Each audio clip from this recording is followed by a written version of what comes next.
या कितनी माताएं गौ माता को रोटी जिमाती है, जरा हाथ ऊपर करिए। अच्छा, आज तो माताएं बहुत सारी इधर भी बैठी है। अब आप सबके मन में एक बात होगी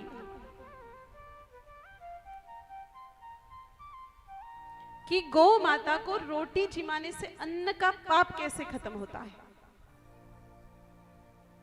मेरे भाई बहनों, एक बात बताइए, आप लोग बाजार से लड्डू लाए,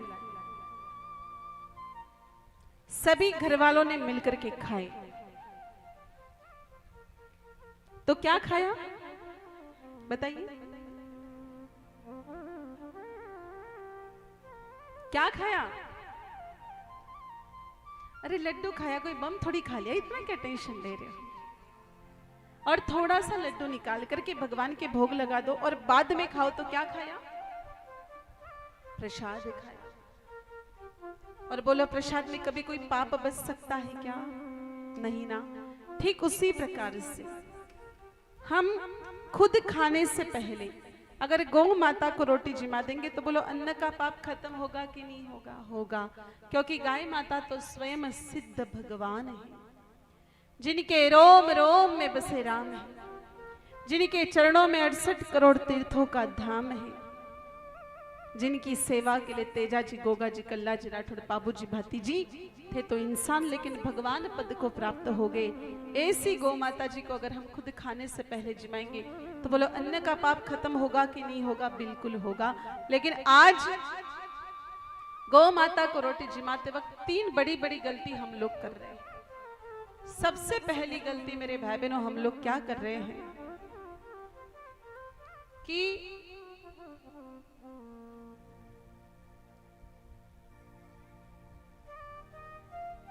खुद खाने से पहले नहीं जिमा रहे। माताएं क्या करती, रोटी बना बना करके डिब्बे में धर देती हैं। जैसे पहली रोटी निकाल करके डिब्बे में रख दिया आपने, दूसरी तीसरी रोटी बना करके बच्चे को खिला करके स्कूल भेज दिया, चौथी पांचवी रोटी बना करके पतिदेव को खिला के दुकान भेज दिया, सातवीं आठवीं रोटी बना करके खुद खा ली, 9वीं 10वीं रोटी बना करके ससुर को खिला करके गांव में पंचायतियां करने के लिए भेज दिया। अब याद आ गया तो ठीक है, नहीं तो सीताराम सुबह की रोटी शाम, और ऐसे पड़े मेरे भाई बहन रोटियां कभी कभी 4 दिनों तक भी गौ माता को परोसी नहीं जाती। अब मेरे भाई बहनों, खुद खाने से पहले रोटी जिमानी, इस बात का आप लोग ध्यान रखें। और जो सबसे बड़ी गलती हमारे हिंदुस्तान की सभी माताएं कर रही वो ये है कि कौन से नंबर की रोटी खिला रही है? पहली रोटी तो कभी भूल के भी गौ माता को नहीं खिलानी चाहिए। 1350 साल पहले हिंदुस्तान का कोई भी व्यक्ति गौ माता को पहली रोटी नहीं खिलाता था। दरअसल मेरे भाई बहनों, 1350 साल पहले हिंदुस्तान विश्व गुरु के पद पर विराजमान था, सोने की चिड़िया कहलाता था। और एक बात बताइए, जब पड़ोसी की उन्नति होगी तो उसके पड़ोसी के पेट में दर्द तो होगा ही होगा। मेरे भाई बहनों, हिंदुस्तान का पहले से दुर्भाग्य रहा, हिंदुस्तान के पड़ोसी मुल्क हिंदुस्तान से ईर्ष्या रखते थे। इन लोगों ने बहुत सारे यत्न प्रयत्न के 17 बार तो हमारे सोमनाथ मंदिर पर आक्रमण हुआ, ऊंट भर भर के सोना लूट करके ले गए, कभी जहाज में बैठ करके ले गए, लेकिन यहाँ की संपन्नता कम नहीं हुई। फिर मेरे भाई बहन, इन लोगों ने दिमाग लगाया कि हिंदुस्तानियों के साथ हम लोगों को लड़ना चाहिए, लड़ाई करनी चाहिए। फिर इन लोगों ने लड़ाई लड़ी, लेकिन हिंदुस्तान के वीर शर्मा ऐसे लड़ते शीश कट जाते थे, फिर भी धड़ तो लड़ते रहते। फिर इन लोगों ने मेरे भाई बहनों विचार किया कि हिंदुस्तान के लोगों को ना बल से हरा सकते हैं ना धन से हरा सकते हैं। हिंदुस्तान को हमने जीतना है तो कुछ दिमाग चलाना पड़ेगा।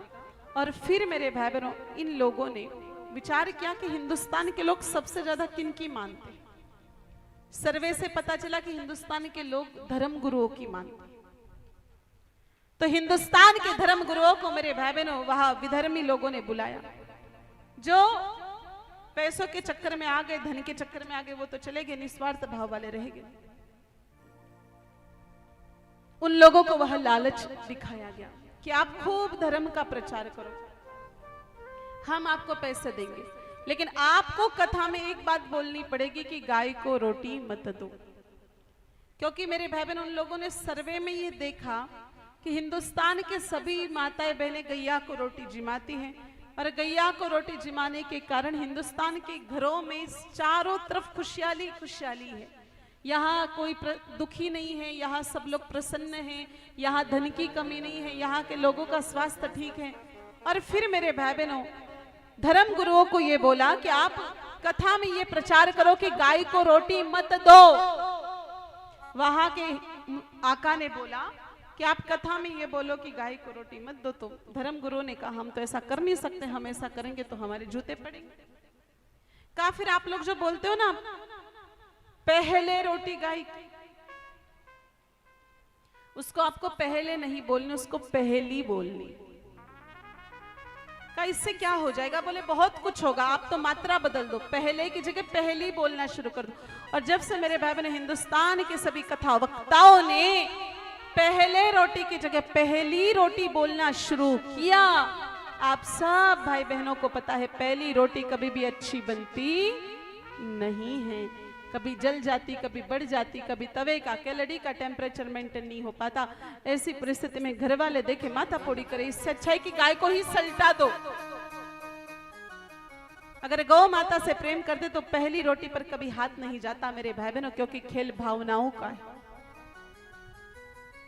भावों का बहुत फर्क पड़ता है। आपके घर में दो बिंदनी है, एक बिंदनी गरीब है, दूसरी बिंदनी पीसा वाली है।